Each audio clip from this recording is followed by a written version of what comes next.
पांडवों को जब पता चला कि कृष्ण ही परमात्मा है, कृष्ण ही भगवान है, तो सभी पांडव भगवान के चरणों में अर्पित हो गए और भगवान कृष्ण सभी से कहते हैं कि आज तुम सभी अपने लिए कोई भी वर मांगो, मैं हर एक वर की पूर्ति करूंगा।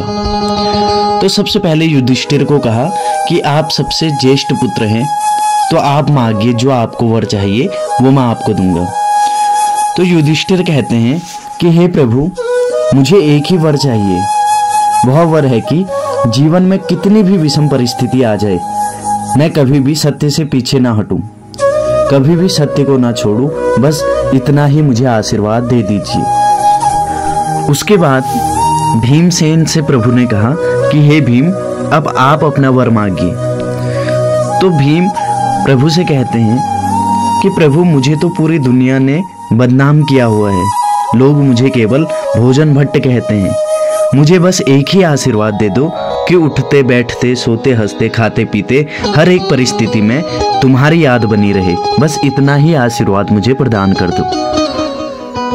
उसके बाद फिर अर्जुन से कहा कि हे अर्जुन, अब तुम अपना वर मांगिए, तुम्हें क्या वर चाहिए। तो अर्जुन कहते हैं कि हे प्रभु, मैंने तो आपको अपना गुरु माना है और ये विचार मेरे मन से कभी ना जाए, बस यही आशीर्वाद मुझे प्रदान कर दो। फिर सुभद्रा से कहा, सुभद्रा तुम कुछ वर मांगो। तो सुभद्रा कहती है, मेरे मन को एक ही वर दे दो कन्हैया, आपके चरण एक प्रकार का पिंजरा है और मेरा मन जो है वो एक प्रकार का राजहंस है। मेरा मन रूपी हंस आपके चरण रूपी पिंजरे में फंस जाए, हमेशा के लिए फंस जाए, यही वर मुझे प्रदान कर दो। फिर वहां खड़ी द्रौपदी थी।